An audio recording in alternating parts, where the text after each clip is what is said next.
Eto na po yun. Ayaw na ng mga Duterte at ng kanyang mga abogado kay Harry Roque. Parang pinagtutulo ka na si Harry Roque. Ang sabi nila, umuwi ka na lang ng Pilipinas, harapin mo yung kaso mo.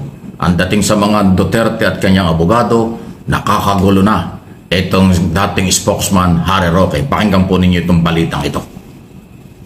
Attorney Nicholas Kaufman versus Attorney Harry Roque. Sa Facebook post mula sa page na Alvin and Tourism, ibinahagi ang written interview niya kay Kaufman na siyang lead counsel sa ICC ni dating Pangulong Rodrigo Duterte.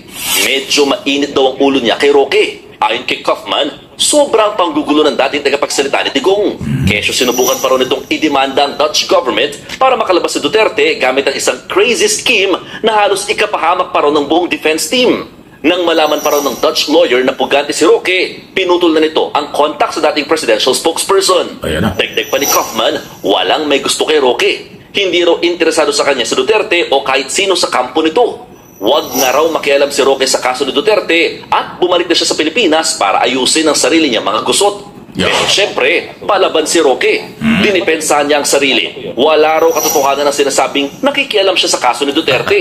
Wala rin daw siya mga pahayag na nakakadiskaril sa diskarte ng Duterte team. Hindi naman talaga totoo na ako'y naghihimasok. I adhere to the strictest ethical standards.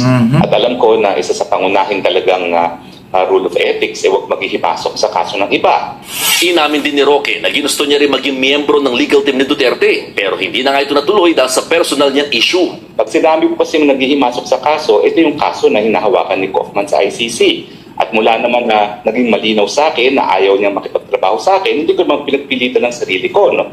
At binigay ko naman ng buong-buo kong tiwala kay VP Sara nung pinili niya itong si Kaufman. Lahat daw ng ginagawa niya ay para lang sa pagmamahal niya sa dating Pangulo. Sabi niya, hindi ito crazy scheme kundi sincere na legal remedy. Ang gusto lang daw niya bilang isang foot soldier ng mga Duterte ay ang makabalik ng buhay si Digong sa Pilipinas. Yan nga So, di ba pakikialam na nga yun? Ang diskarte ng mga abogado ni Duterte na si Poltman at iba pa ay yung legal issue. Itong pagpapauwi, di pakikialam yun. Di ba inamin na ni Roque doon sa maraming kanyang inilalabas na mga vlog? Na marami raw siyang idea at ginawa at sinabi hindi daw siya pinakinggan. O di pakikialam nga yun. Ngayon, nagsalita na yung kampo ni Coltman na puro ka pakikialam, di nakakabuti. Tapos yung pala ngayon lang tinalaman, nag-file pa pala siya. Nagbalak pa siyang idemanda yung Dutch government. Aba, ay delikado mo. Didemanda mo yung gobyernong may control kay sa ICC dyan sa The Hague at kung saan nakakulong si Duterte. O, di ba? Kalokohan talaga yun. Nang malaman ng kampo ni Duterte, sandali. Wala kaming kinalaman dyan. Kaya daw yung abogado nag-aasikaso ng kaso, hindi na kinontak dahil sinalaman, pugante na raw si Roque sa Pilipinas. O, kita mo. Tama si Panelo. Ang nagpahamak kay Harry Roque yung sobrang kadaldalan. Kasi araw-araw nagbablog siya kung ano-anong mga sinasabi niya dun sa The Hague, kung ano-anong mga nangyayari kay Duterte, kung ano-anong mga sinasabi niya sa ating administrasyon, ay lahat naman pala garbage yan. Hindi nakakatulong kay Duterte. Hindi na nga siya kinakausap. Sabi, alam ba ninyo na mula nung makulong si Duterte noong March 11, umalis dito, March 12 doon, nakulong, ni Anino, hindi nakikita ni Harry Roque si dating Pangulong Duterte. Hanggang doon lang sila sa labas, nagrarally.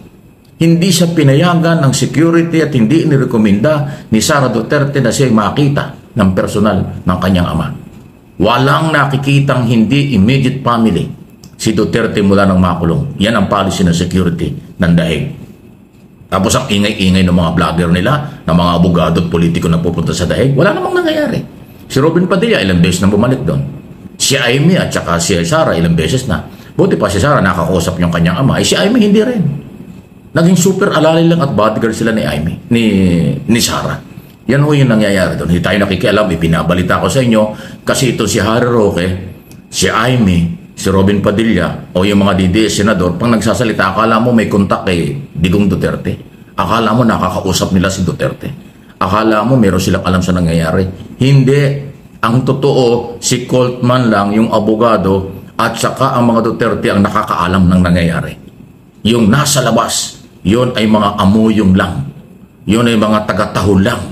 Mga nagpo-forecast lang, nagpapainit lang at ginagalit lang yung mga Pilipino dito sa abroad, pero hindi naman totoo yung kanilang sinasabi.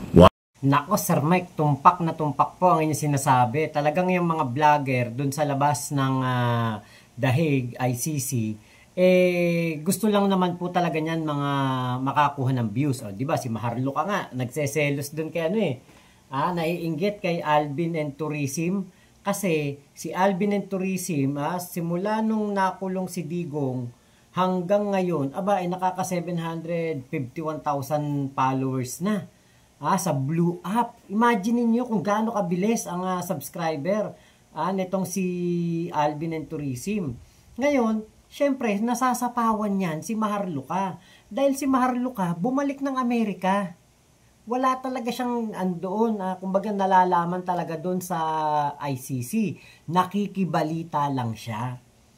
Ngayon, itong si Alvin, nakita ko kasi yung mga vlog nito, talagang nagpupunta doon sa mismong ICC, doon sa The Hague, at eksklusibo nitong na-interview si Kaufman. Pinagbibintangan pa nga ni Maharlika na scripted daw ang interview ni Alvin dito kay Kaufman. Hindi scripted. Ayaw lang talagang magpa-interview sa iba. Dahil nga, syempre, sino naman ang makakapag-interview dyan kay Kaufman na merong, kumbaga, parang maayos. Kung si Harry Roque, may pansariling interes sa mga tanong.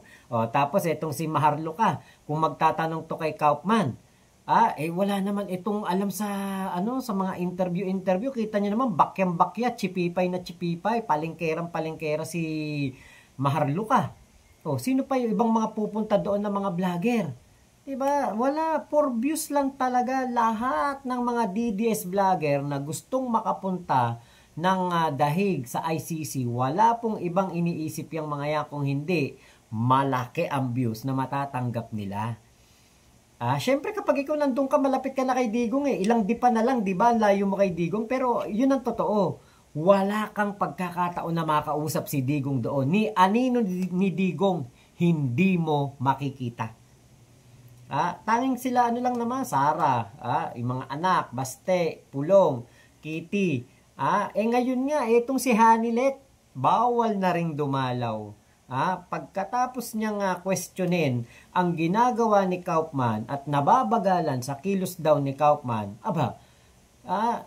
nagrereklamo itong si Hanilet. Nako, Hanilet, huwag mong sisihin yung abogado. Huwag mong questionin ang trabaho ng abogado. At lalong-lalo na, huwag mong madaliin o pabilisin ang kilos ng abogado.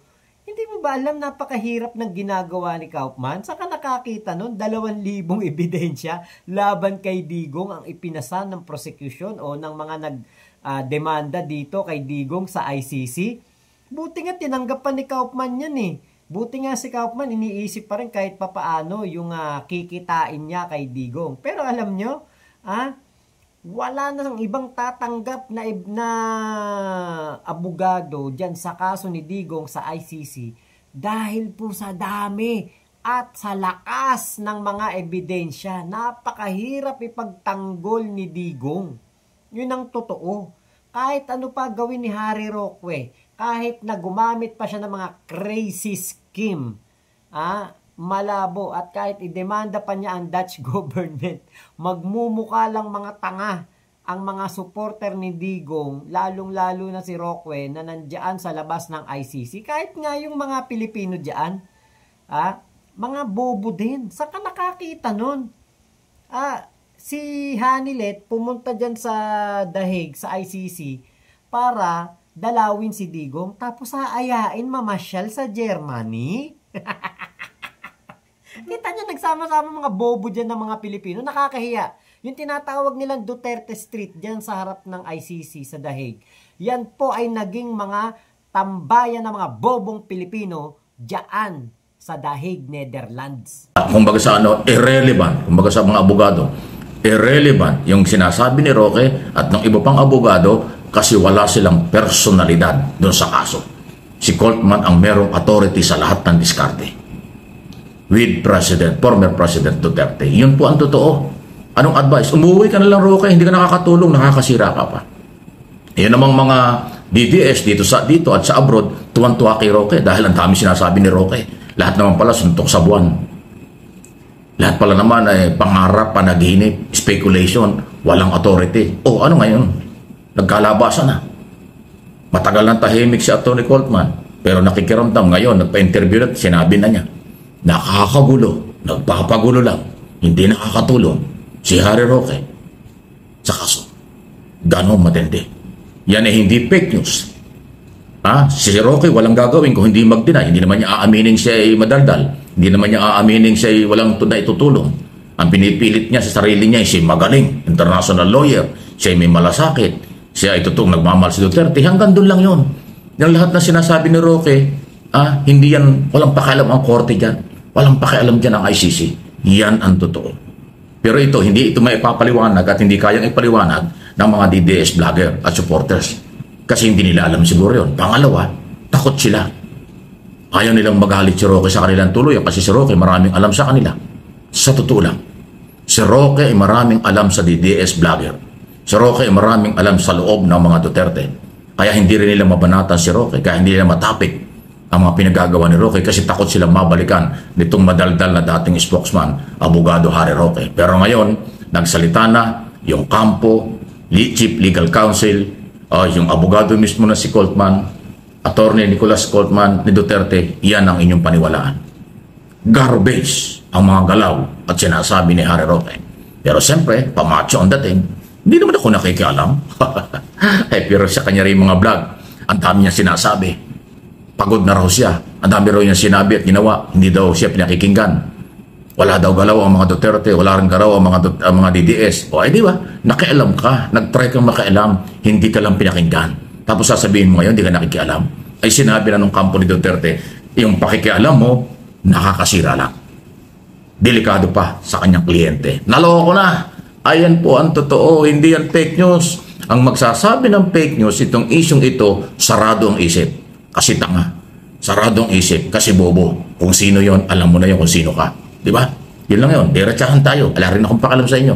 Ako'y nagbabalita ng totoo para sa aking mga followers, subscribers at viewers sa buong mundo. Yung mga professional nakakaintindi ng totoong balita. Pero yung mga saradong isip dahil troll, baser, kayo lang yon. Wala kaming pakalam sa inyo. Please like and share. Diretsahan tayo. Subscribe and follow kung hindi pa. Yan ay isang katibayan lamang talaga na ginagamit lang naman ng mga nakapaligid kay Duterte, si Digong. Syempre kahit naman nakakulong si Digong di ba? Kumikita pa rin naman sila kay Digong. Di ba? Lalo na yung mga vlogger. Lalo na tong si Harry Roque, nagagamit niya ang kanyang sinasabing pagmamahal kay Duterte. Pero ang totoo, ginagamit niya lang to para matakasan ang mga problema niya dito sa Pilipinas.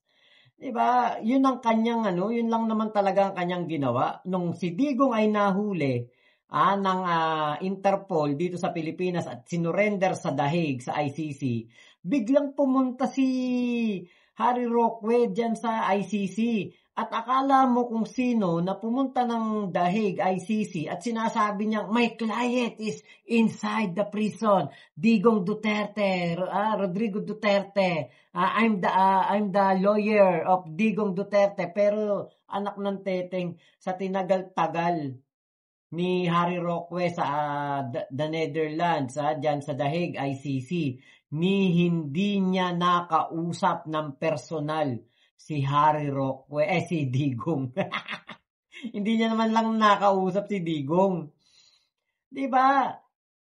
Nakikiamuyo nga lang talaga yan. At etong si Harry Roque, kita nyo, nakikibalita lang din sa mga katulad ni Sara, sa katulad ni Hanilet. Diba? Hindi nila maitatapon si Harry Roque. Hindi nila kayang kalabanin ang isang Harry Roque. Napakaraming nalalaman yan. Alam ni Harry Roque ang lahat ng kabulastugan ni Digong sa Malacanang. Naging spokesperson niya na. Diba? Kaya hindi po yan talaga makakalaban o pwedeng itapon. Talagang e-entertainin pa rin ng pamilya Duterte si Harry Roque. Takot lang ng mga Duterte pag bumaliktad si Harry Roque. Naku, delikado itong ginagawa ni Kaufman kay Harry Roque. Kasi si Harry Roque, pag yan bumaliktad, naku, singaw ang lahat ng baho ni Digong. Singaw lahat yan.